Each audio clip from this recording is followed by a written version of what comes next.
Hey guys, what's up? It's Jules here for WhatCulture.com with another episode of the most insane things happening in wrestling this week. The show that does exactly what it says on the tin in the most annoying way possible. You're welcome. Now, before we start, as per usual, we have a few bits of admin to go over. The first of which is that this is actually being filmed on a Thursday because we're actually out of office tomorrow, with it being Good Friday, Easter Friday, whatever we call it. I'm not religious. I don't care. But anyway, I get a free day off. So if anything does happen tomorrow, not my fault, sorry about that. Secondly, massive thank you with the response that we got for the Having a Giraffe t-shirt. The bosses actually are listening now. They paid attention to it and they said that after Mania, we might be able to sort something out. But we need to see more of a resurgence. Hashtag Having a Giraffe, mate. Hit it down in the comment section below. Make your voices heard and I will get you a terribly gaudy, awful merch shirt for you to wear. Fantastic. Also, brand new hat sent from a guy called Liam in Australia. He has a channel that's called Dream Whale TV, I believe, so go check him out. Thank you very much, mate. If you got any other hats, send them on in. Anyway, let's get on with the show and hit that intro.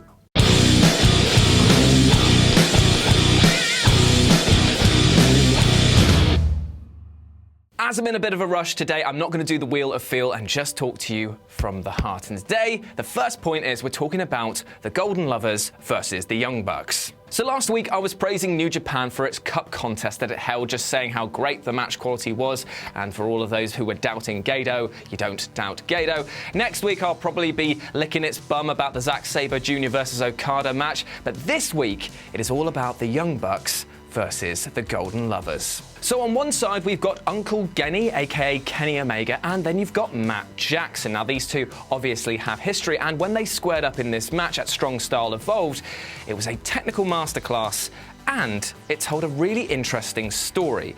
Now, the thing is that we all know that Matt's back is, what's the medical word? Pretty shagged. So therefore, any strikes against it are seen with a sort of like, oh, you know, that's definitely a heel move. So Kenny actually put up this sort of gentlemanly persona of being like, right, I'm not going to attack your back at the beginning. Like, we're just going to have a proper match. But as the match escalated, as things got even more intense, so did this facade start to slip. And by the end of it, Matt was screaming in Kenny's face, "Do you feel good about yourself for stiff kicking me in the back?"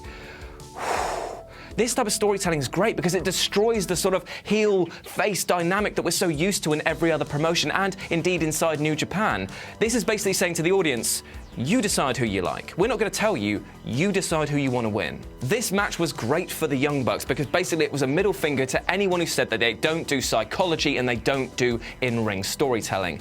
This was great stuff. Truly, this was a match that made the evolved part of the pay-per-view title feel very well deserved. Sometimes the most insane things that happen in wrestling occur in the weirdest ways. So we all know that Ronda Rousey versus Stephanie McMahon is something that's building towards Mania and is literally being done just to put Steph into the mainstream limelight.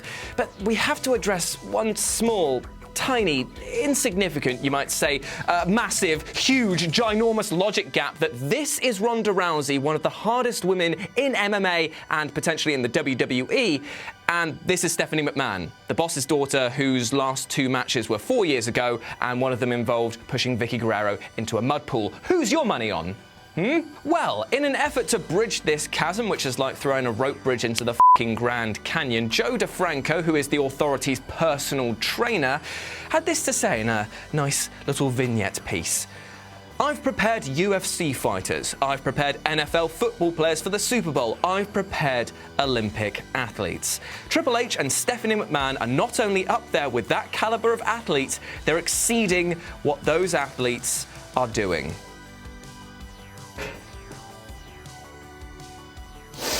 Bullshit! I really don't know what more to say on this. I really don't.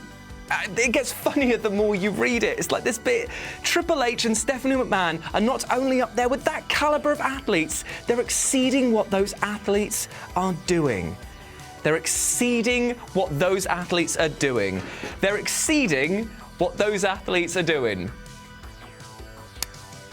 They're exceeding what athletes, oh my God, they're exceeding what those athletes are doing.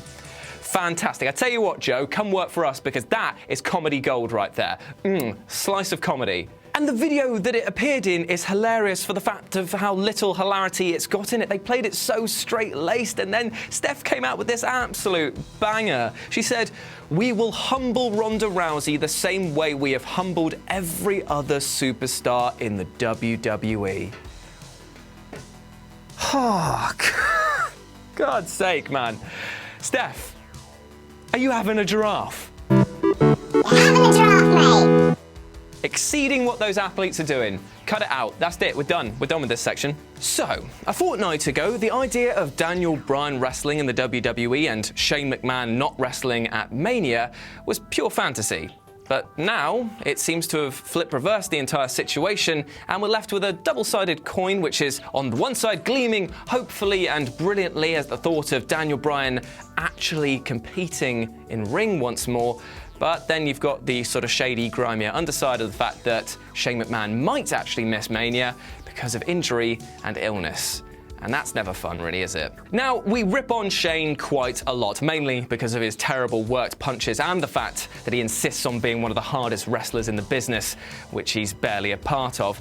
But still, injury and illness around this time, especially around Mania, that's kind of terrible luck. Now, it's not actually official that he's out because Dave Meltzer actually posted up something the same that he was out and then had to retract it a few days later, and the WWE has still promoted their match with him and Daniel Bryan versus Kevin Owens and Sami Zayn at WrestleMania, but still, the WWE do like to advertise matches that will never happen in order to just pop people for story purposes and get bums in seats. Let's be face it, ticket sales are where it's at. However, looking at all of the evidence, diverticulitis isn't the sort of thing that you think you'd bounce back from very quickly. In fact, it's the thing that ended Brock Lesnar's MMA career a bit early. So there is a good chance that he will miss Mania.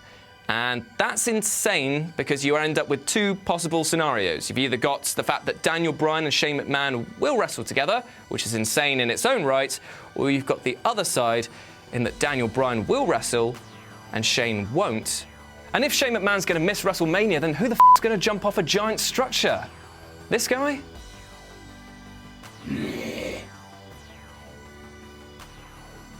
Terrifying. So, can we talk about how hilarious John Cena is? When you see him on talk shows, aside from his ugly, ugly suits, he seems like one of the nicest guys around. Very quick-witted, very confident, very relaxed. It's just so funny, therefore, when you know what he can do outside of the WWE ring, how bad his acting is within it. I mean, we all saw what happened on Raw this week. Undertaker! And then this bit, the whole... Oh, Jesus Christ. The acting was so bad that Tommy Wiseau was probably looking around for scenery to chew and found none. I tell you, it was not the sort of thing that I expected to see when he was challenging The Undertaker. But he's been doing this thing for years. If you go back and look at his previous stuff, his older work, the man cannot act tough. Yet he is a tough man. I would not want to fight him. At all. And the bizarre thing is that he can act, because if you see him in his cameos in the films he's already done, he's actually pretty decent. But it is mental to think that he has now said that he's going to be Hollywood bound after WrestleMania. He's pretty much going out there to do more movies. And if this is his acting reel, if I was a director looking at that, I'd say to him, John Cena, mate, are you having a giraffe? Having a giraffe, mate. It's no wonder that Take hasn't responded. He's too busy probably pissing himself. I mean, Jesus Christ, John, just tone it down a bit. You are a meaty man, but all you are giving out is ham. So, Cody Rhodes, aka the most attractive man in the world, aka the man who I would like to have as my golden mate, is going from strength to strength. He's gone from being an indie darling desperate to prove himself to being the de facto leader of one of the biggest factions in wrestling and is gloriously rotting it from within. And after his tag team One at Strong Style evolved, he cut a promo that was so utterly brilliant that all it did was remind me of how bad Undertaker actually was. This is how you do it, John. Cody dripped with charisma, he was so quick-witted and he charmed the pants off of everybody, and then he delivered some body blows to Kenny Omega that were less like shooting from the hip and more going back in time to slap Kenny Omega's mum. He brushed off Omega's best in the world credentials by saying, okay, yeah, I mean, you only wrestle once a month though. And then said that he would be the best wrestler in the world if he could go and practice his main event matches in the Performance Center for 8 weeks as well. Ooh, that was quite a big burn, that one there. I mean, this guy might have been stardust in the WWE, but that was pure gold. And there we have it. Those were the most insane things happening in wrestling this week. Now to close out the show the only way I know how, by reading my favourite comment from last week's episode. And I don't even need to pick up my phone for this one, because the most favourite comment I had was having a giraffe, mate. Let's make this happen. I know I already said about it in the beginning, but I just want to reiterate.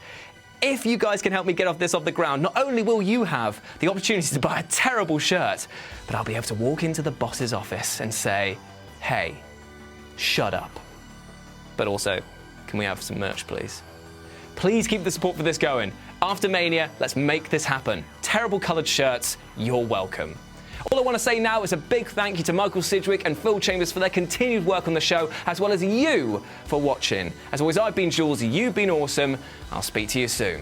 Bye. So, thanks for watching. Please feel free to click on any of these things around my head, or something terrible might happen to the dog. Too sweet me, bro.